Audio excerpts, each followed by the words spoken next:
Hey, this is Stephen Platinum, your friend in wrestling with Platinum versus AEW Dark.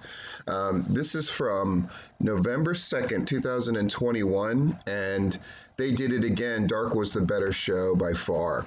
Though Elevation had a few things that I liked, I thought the show was bookended by really good matches, especially that women's tag. In this case, Dark had a lot more matches, which is not necessarily an indication of a good show. However, boy, did they just put together better stuff. I don't know what to tell you. We opened with an FTR promo of the two of them on the porch of one of their houses just talking, giving an open challenge for their Lucha Libre AAA tag team titles tomorrow on Dynamite, with the exception of no Lucha Brothers. Again, they're doing a slow burn for that rematch for the AEW world titles, and I think that that's really great. Our first match is Santana and Ortiz against Joe Coleman, who we have not seen before in AEW, and Idris Abraham, who we have also not seen in AEW, but I have seen before. And again, just really cool. These are, I believe, Universal Studio tapings. And, we're back to the longer Darks, but 11 matches is certainly more reasonable than 16, 17, which they had done on occasion. If you think I'm kidding, go back and listen to my old reports. How was this match? It was very good. Proud and powerful, which is what Santana and Ortiz call themselves, though I rarely call them that. Always do a great job in these kind of matches. They give up a little bit of offense to Coleman and Idris Abraham, enough to get them that elusive third check mark for squash matches. But for the most part, this is the Santana and Ortiz show, and it's certainly shown that way. Ortiz even putting his foot on Abraham's chest to pick up the victory to show the dominance. 3 check marks, and we're moving on. Second match, Viva Vaughn, who maybe has had one other match that I can recall, against Nyla Rose, and this is a Nyla Rose match of Nyla Rose looking dominant, though Van with a couple of good kicks here. But Rose has a roundhouse kick of her own, and then the spinning heel kick, and Beast Bomb pick up the victory. 3 check marks, easy peasy. Third match, which was interesting to me, is Lee Johnson and Brock Anderson, who they're keeping as a team here, against Eli Knight, who I don't believe has ever been with AEW before, and Malik Bodese. Sorry if I'm mispronouncing that. Basic match as you get nowadays. But it was probably for the best. And in the end, Anderson hits the spine buster, Lee Johnson hits the frog splash, they get the victory. Just very basic, simple stuff. It worked enough for me. I would give the first 2 checks, but not the third. I didn't think the guys that they beat really got to stand out in this one. Daniel Garcia against Rickey Shane Page was very interesting to me. Rickey Shane Page, who continues to do really great work in AEW, really great to see him doing his thing. They have themselves the first, what I would call, semi-competitive match where Rickey Shane actually got some offense in there.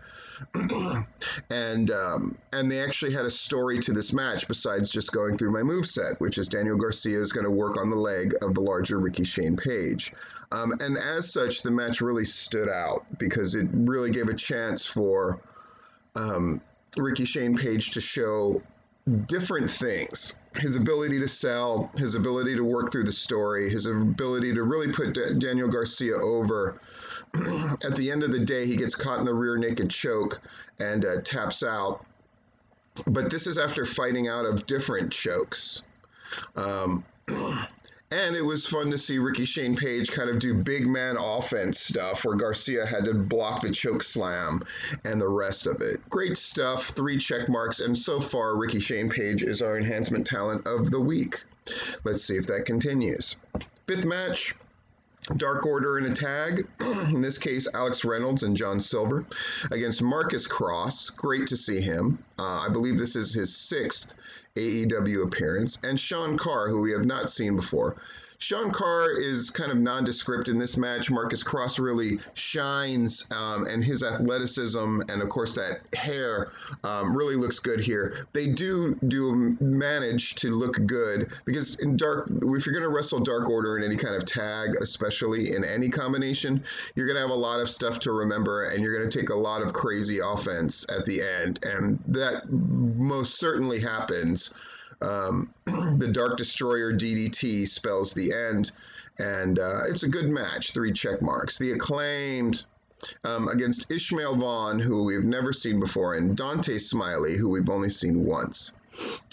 This is an exhibition for the Acclaimed, of course, but more importantly, they do a really good job. I'm a little shocked here in the sense that normally you just kind of plugged in, but the Acclaimed really do a good job of letting these guys get their shine on when they do. But at the end of the day, it's about the Acclaimed, and they get the win. 3 check marks.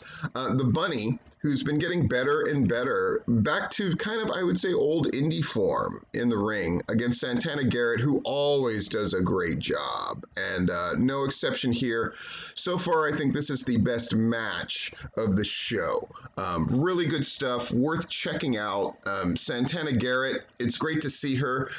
It seems like she's been close, but no cigar with a number of promotions. We'll see if that can change in AEW, but her work here goes a long way to help her case. Bunny with the down the rabbit hole picks up the victory. 3 check marks. Our 8th match, 2.0, really getting to show off here against Toa Leona in the second match for him, and Bison XL, who we have not seen in AEW before. And Bison XL, who I've heard of, certainly seen in clips.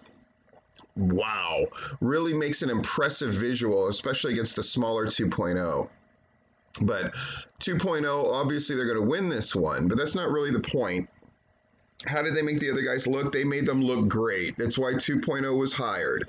They have an ability to get into the incredibly large and active tag team division in AEW and make the top teams look great and have good matches with the mid-card team. And this certainly shows that they can do that.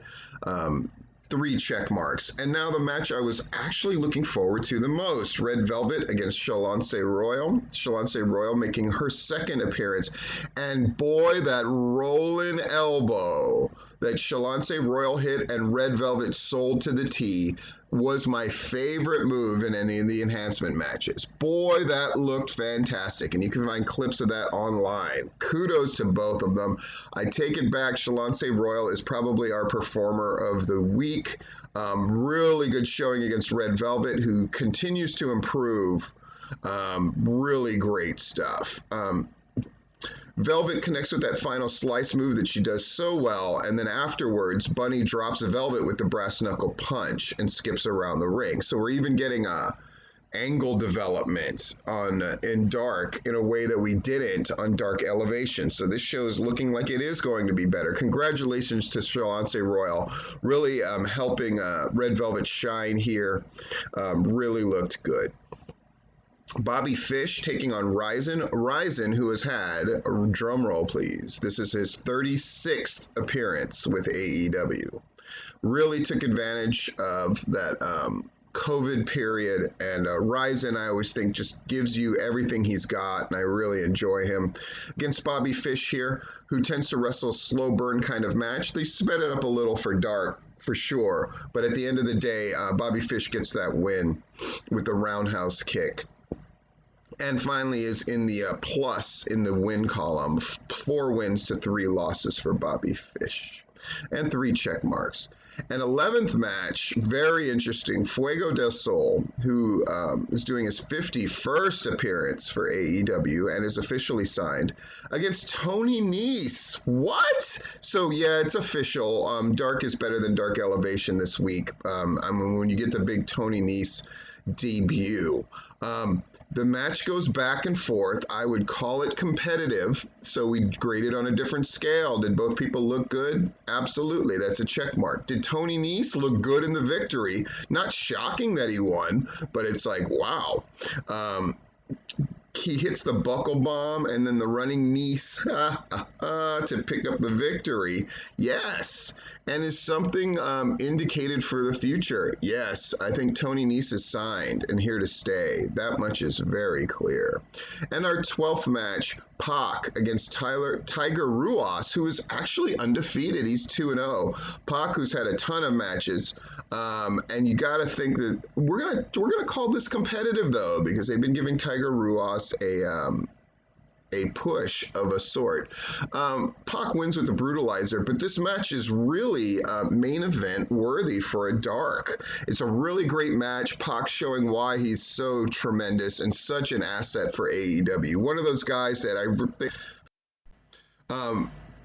Pac probably can't possibly get the credit that he deserves.